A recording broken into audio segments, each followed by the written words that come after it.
So starting off this list strong, in at number 10, let's talk about the 1954 meteorite that fell from space and it actually hit someone. This right here is Anne Elizabeth Fowler Hodges. She became a part of history when she survived being struck by a fragment of a meteorite.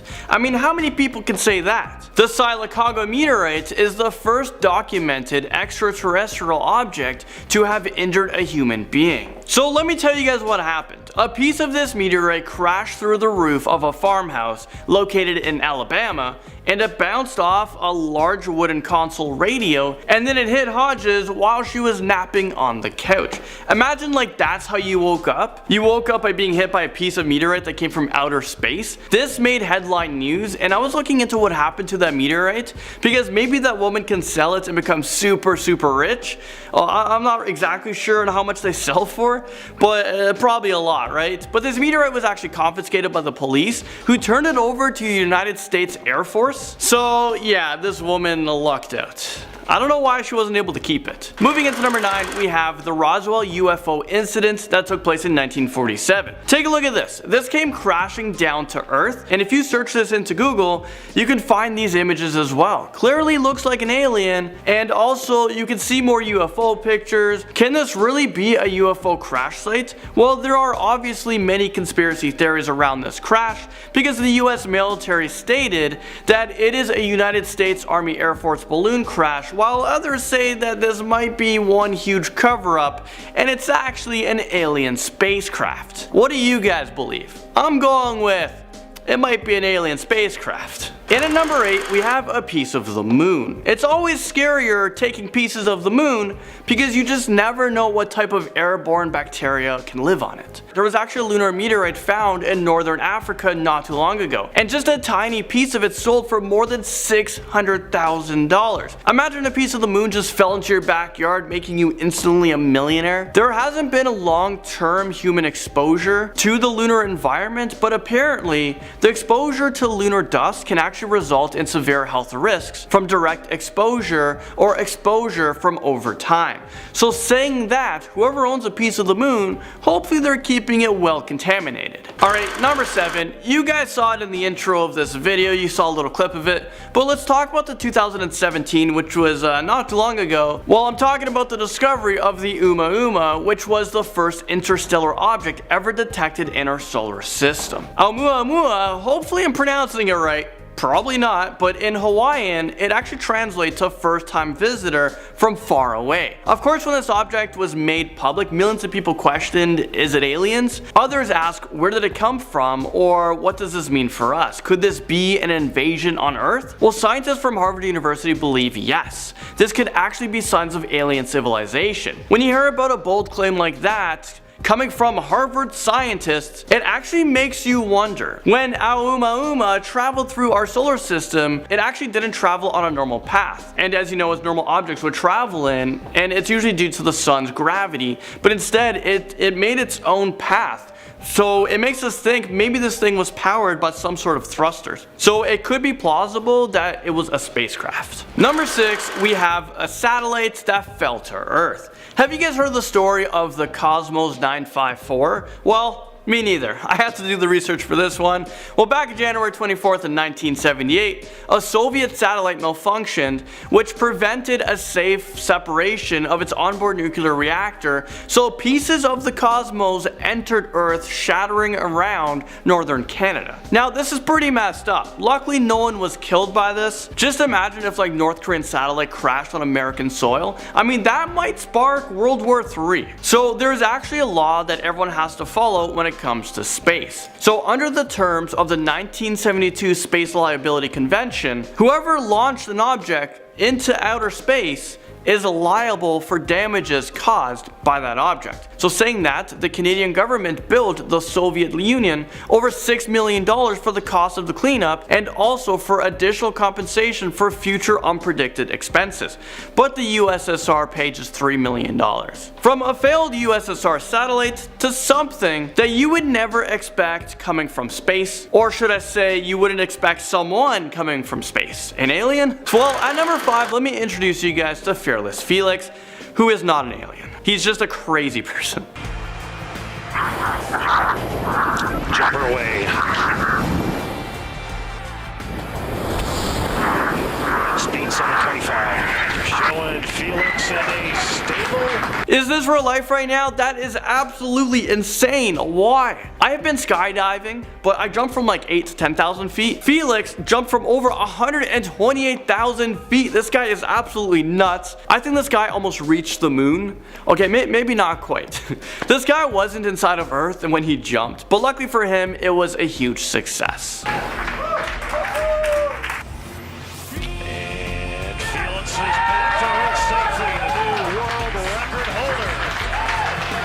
Okay, let me take you guys over to Mongolia, in at number 4. There was this 2-ton object that crashed to the earth near the Mongolian capital back in 2019. This object was added to the MUFON Witness database, which is actually the UFO network database. I didn't know there was a UFO database. How many aliens are on it? So people are actually believing this foreign object might be a UFO. The object looks like it has a rocket or a jet engine. It seems like the object came crashing down in a field of cows and no one knows what it is. On Reddit, people believed that it might be a hydrogen tank, and a lot of people think that this picture might actually be fake because one person pointed out, where's the crater that a heavy and large object would create?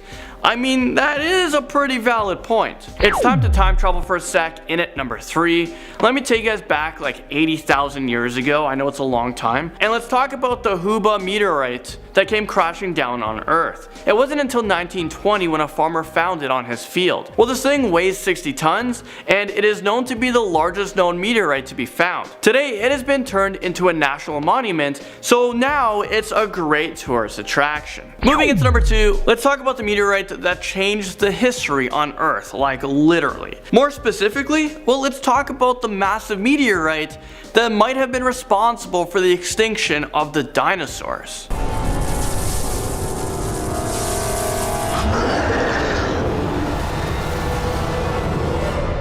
If you guys don't believe this theory, what wiped out the dinosaurs, let me know in the comment section below and be as stupid as you guys want. I'll see what you guys type down there. Okay, that asteroid that you guys saw must have been huge if it left no dinosaurs behind. It is believed that the asteroid or comet was about 11 to 81 kilometers long, which is super massive. Finally, number 1, I saved the scariest for last. NASA actually predicts that in 2023, there's going to be an asteroid that is on a collision course with Earth that can do some pretty serious damage.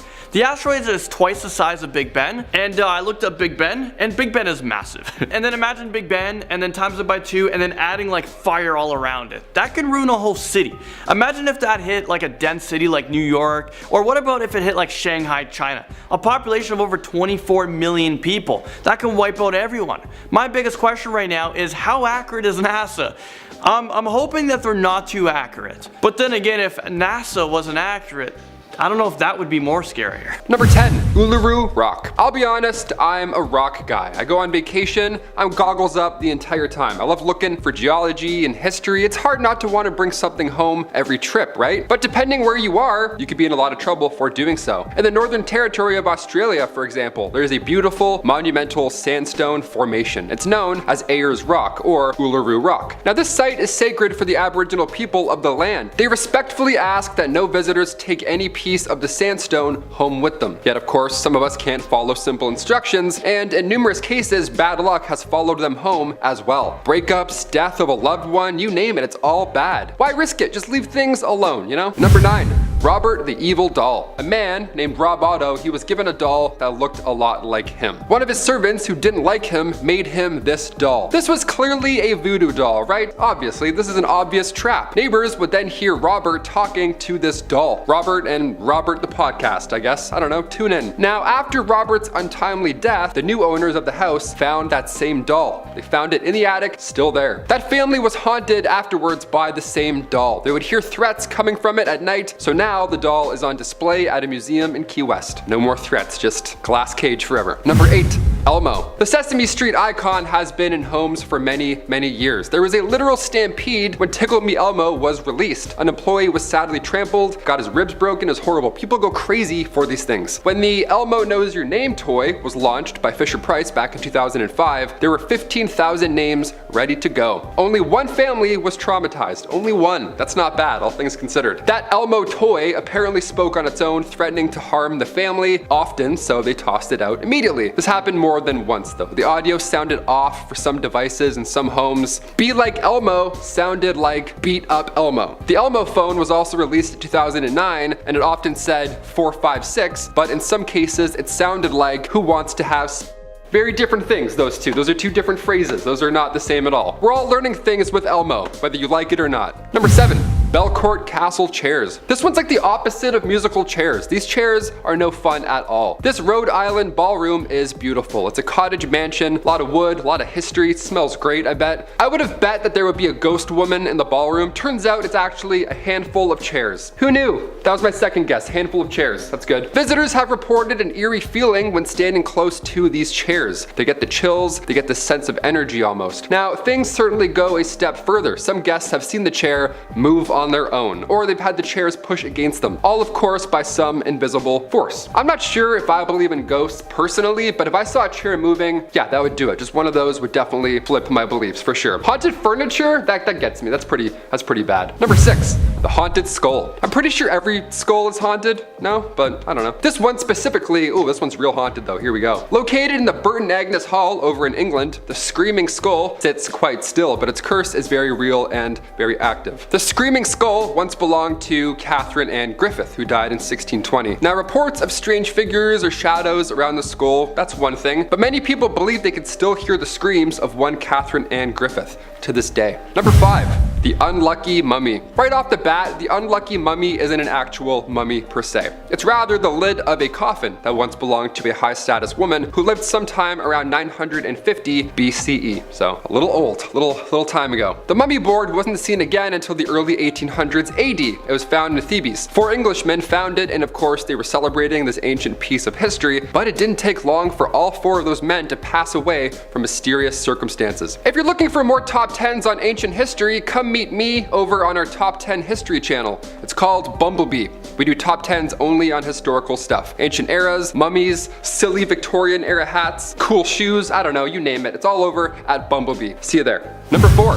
Mandy the Haunted Doll. Mandy lives in the Quesnel Museum in Canada. Awesome, nice and close to home. The staff of the museum insists that Mandy is kept in a separate display case all by herself, because when she's with other dolls, she would end up knocking them over somehow, some way. Staff also reported that their lunches would disappear and that photos of the doll would end up glitching out. The lunches disappearing, that's for sure one dude who's blaming ghosts. That's actually not a bad plan. I'm okay with that. But the photos, that's terrifying. That's a surefire sign that it's haunted. Number 3.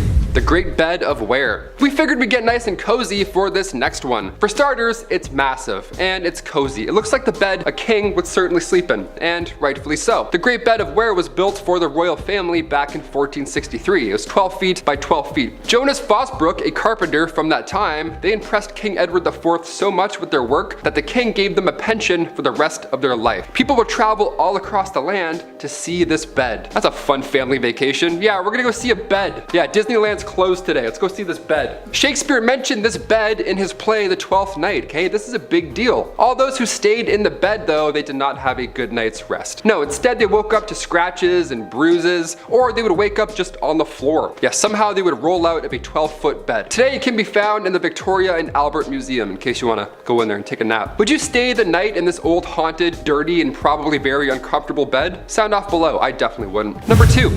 The Baker's Wedding Dress. Back in 1849 in the small town of Altoona, Pennsylvania, Elias Baker and his wife Hetty lived in the Baker mansion. They had 2 sons and 1 daughter named Anna Baker. Anna had fallen in love with one of her father's employees. Nice. Another steel worker, but her father wouldn't allow the relationship to take off. So Anna vowed to never marry again ever. She locked herself in her room for the time being. And when her father passed away in 1848, she went to find her true love again, but he had since moved on and settled down. Yeah, worst case scenario. So she spent the rest of her days behaving erratically, and her soul apparently still haunts that same wedding dress today. Not just the dress, also the mansion is apparently haunted as well. Guests would report furniture moving around. What's with ghosts and moving furniture? Where were these guys when I was moving? And finally, number 1, the Bassano vase. This vase comes from the 15th century. It made for an excellent wedding gift, of course, in Italy one day, but the night before, the big day, bride sadly lost her life with the vase still in her possession. So the family kept it afterwards, of course, but as the vase was passed down the family line, the pattern began to unveil itself. It was kind of hard to ignore. Whomever held possession of the Bassano vase died shortly after in some way, shape, or form. Now keep in mind, this was the 15th century, so the average lifespan was 30 to 40 years old on a good day. But after many deaths in the family, it was packed away for good, just to be safe,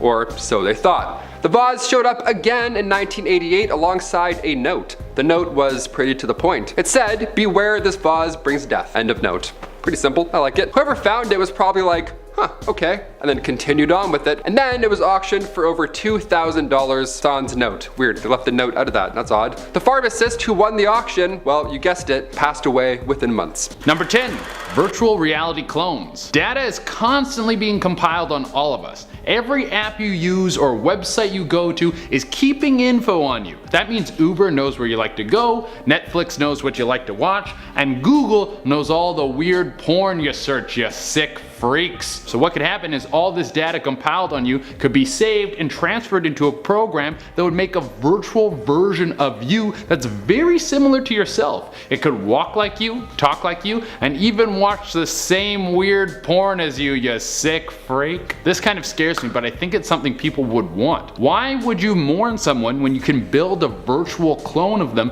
in a virtual space? You would never need to miss anybody. This also means that some companies would have the ability to recreate any person they want. They would know everything about that person and have a virtual clone of them. Everyone who works at this company would know that you're a sick freak. Number 9, self-driving cars. If you work as a taxi or bus driver, I think it's maybe time to update your resume because this one seems right around the corner. We've already seen the initial steps of self-driving cars with companies like Tesla. As demand increases for these products, it's only a matter of time before technology becomes more affordable, and every company on the planet is making some version of a self-driving car, or as I like to call them, nap pods. I understand how this can be scary because some car company is going to know where you're going. They will be tracking you constantly. Also, these self-driving cars would have cameras on them, all over them. That means there's literally billions of cameras all over the world just watching people. Who's controlling that footage? And what if someone hacks your car and kills you for poops and giggles? But on the other hand, I really want a car that lets me eat pasta and fall asleep while I'm on my way to where I need to go. I guess you gotta crack a few eggs to make an omelet. Number 8.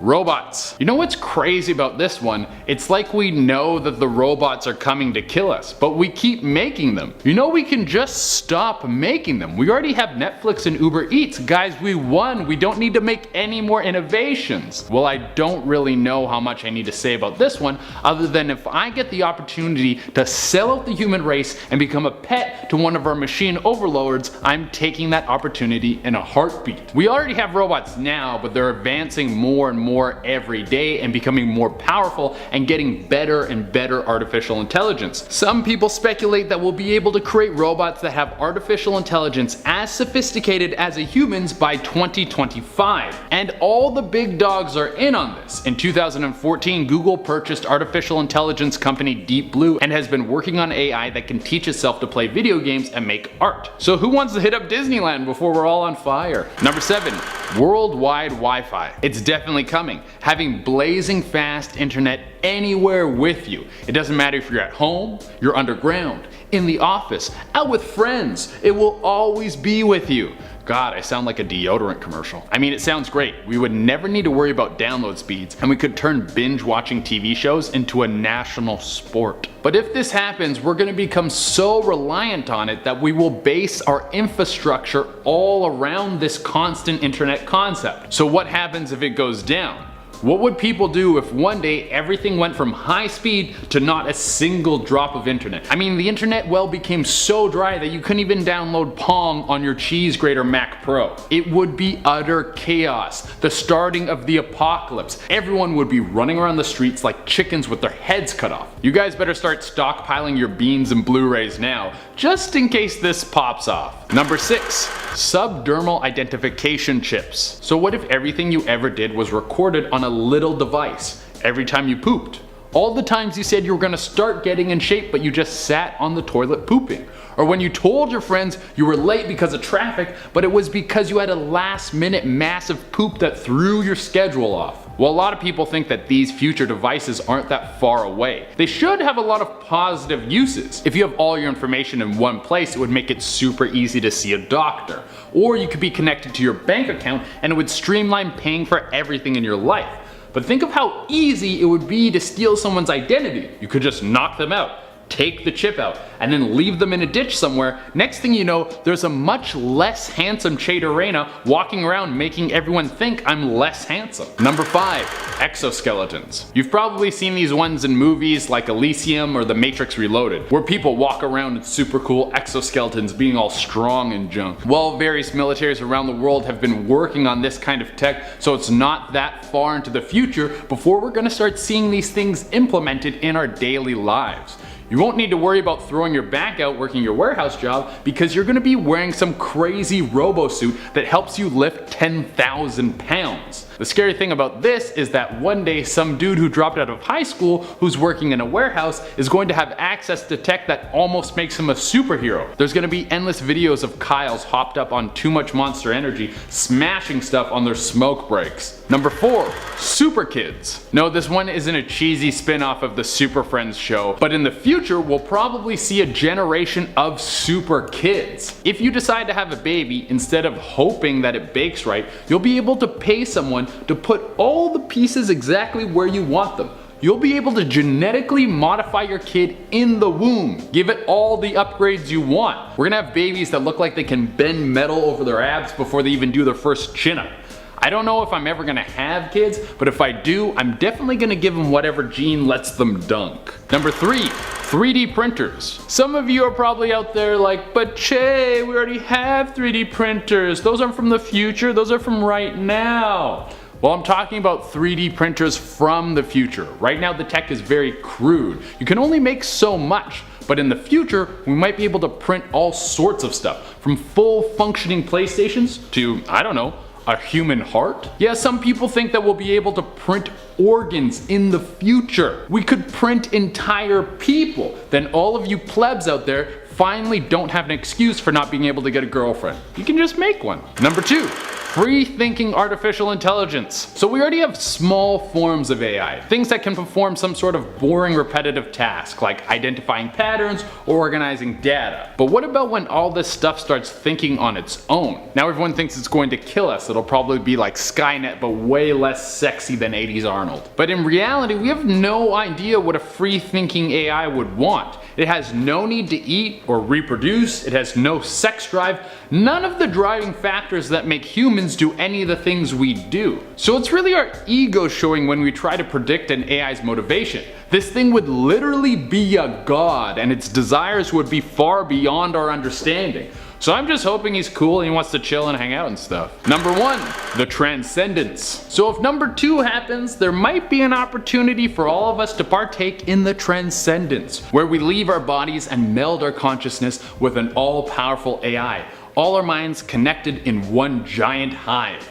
All of our thoughts would be shared with billions and everyone would be part of one being. That would mean all your weird perverted thoughts would be open to everyone like a library, you sick freaks. Is this something you guys think you would want to be a part of? Starting off in our number 10 spot, we have the statue. This statue, or bust, is said to have been made by a man named William who enjoyed making these sorts of things out of clay. Unfortunately, however, legend goes that this specific statue was made on the same day that William was crushed to death during a tragic work accident. A co-worker of his who showed up to work the following day found found that this statue was still there, so he took it home with him. For a while he kept the statue hidden, but when he took it out to display it, things started to go awry. It started with just a heavy and uninviting feeling, but soon things escalated. He began to hear doors slamming on their own, only to go and find them wide open. If anything was placed next to the statue, the next time he would find it completely shattered, and at one point he found the statue in a position that he never placed it in. He finally had the last straw when he saw a dark, shadowy figure, or a sort of mist, moving around near where he placed the statue. After this, he was so spooked he had a friend list the item for him on eBay because he just simply needed to get rid of it. In our number 9 spot today we have Uluru Rock. Uluru Rock is a large sandstone formation that is located in the southern part of the Northern Territory in Australia. It is sometimes known as Ayers Rock, but regardless of what it is called, this area is sacred for the people indigenous to the land. This is part of the reason that those who visit the rock are asked to not take anything from the site. Despite this, people of course still choose to smuggle pieces of the rock out of the area and home with them. Other than the bad karma and just in general feeling like a bad person for doing the one thing you're asked not to do, as it turns out this rock may hold a more sinister secret. Those who have stolen rocks from the Uluru have experienced things like extremely bad luck, severe illness,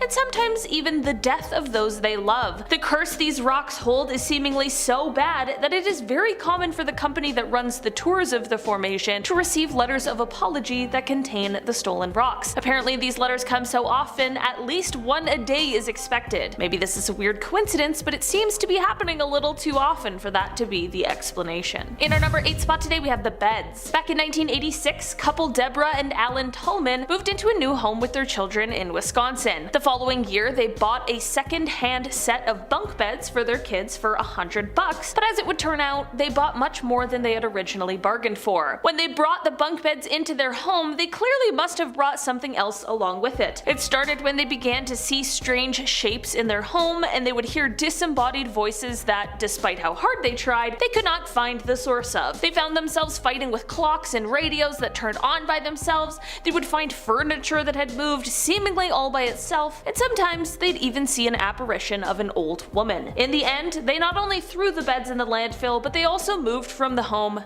just to be safe. As far as we know, the beds remained in the landfill, but who's to say for sure? In our number 7 spot today we have the Crying Children paintings. These paintings were a series created by an Italian painter who was known as Giovanni Bregolin, but his name was really Bruno Amarillo. Bruno was born in Venice in 1911 and fought in World War II, which ended up being the inspiration for a lot of his paintings. During his time in the war, he saw a lot of suffering, and this is where he got the idea for the series of Crying Children paintings. After the paintings were sold, there began to be reports of fires in all of the places where the paintings were held. While this could have just been a strange coincidence, the weirdest part is that the paintings always remained intact while everything else around them was burned. This quickly became the most talked about thing and was on the front of every newspaper, and the paintings quickly gained the nickname Diablo. It caused the paintings to end up being replicated and mass-produced, but none of the replicas hold quite the same powers as the originals. In our number 6 spot today we have the Goddess statue. The Goddess of Death statue is also known as the Woman from the Lem. This artifact was made out of limestone, and it was created somewhere around 3500 BC and was found in Cyprus in 1878. Over the years it has belonged to many different families who all have been ruined and dismantled by death. After the first 6 years of ownership, all 7 members of the first family died. It then moved on to a second owner, and after 4 years death began to come to him and his family as well. There was then a long period where it was unclaimed, but once the third family finally got a hold of it, several members of that family began to die as well. The third family ended up turning it over to the Royal Scottish Museum because it is of course an ancient relic, but legend goes that the museum curator who initially took care of it died within a year of receiving it. So maybe the curse lives on. In our number 5 spot today we have the goblet. This is an item that was found in a museum, but it was a museum of specifically haunted things, so I feel like it still counts. This goblet is said to have been used for rituals of necromancy, which poses a few questions for me personally. What did they put in it and presumably drink out of it? Holy water? Wine? Blood? All the above? Who knows? Either way, here's the real kicker. This goblet was of course for sale on eBay because why not? And the seller was claiming that it has an amazing energy to it. Okay.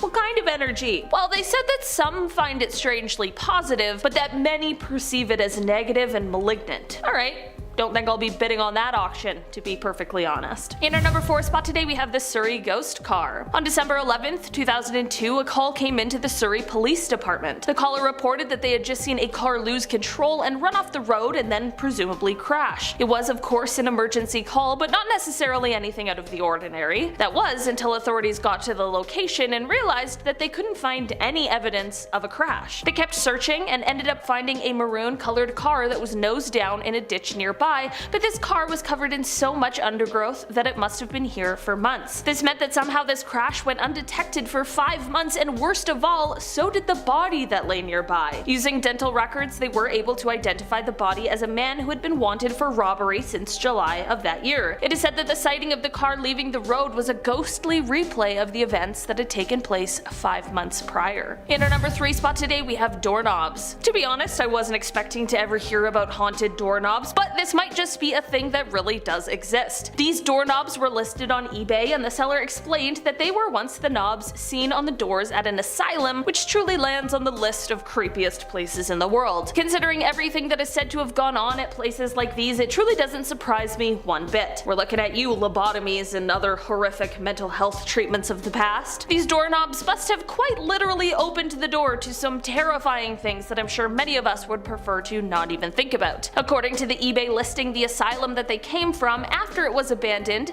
is said to have had strange whispers, occurrences, and horrifying noises coming from it. This is all to say that maybe that trip to Home Depot is better than buying antique. Just this one time. In our number 2 spot today, we have the Nightmare Doll. Haunted dolls like Annabelle and even Robert get a lot of hype, but they certainly aren't the only dolls with stories of curses and hauntings behind them. This Nightmare Doll was listed for sale on eBay, and according to the seller, the doll is possessed by a Dybbuk, which is a malicious demon or entity. The seller of the doll is actually someone who apparently specializes in selling these sort of paranormal items that no one wants anymore. The seller explained that the owner of the doll bought it at an antique shop, and while they did tell her about what the doll held, she didn't know what the word meant, so she took it anyways. Soon after purchasing it, she realized that anyone who came into contact with the doll was then plagued with terrifying nightmares and occurrences of these sort of shadow people. She only could handle this all for a couple of months before she handed the doll over for it to be sold and moved far, far away from her. In our number 1 spot today, we have the carving. This is a carving that was sold on eBay in 2013, which the sellers claimed had been in their family for over 60 years. It was originally found by the seller's grandparents in the attic of their home.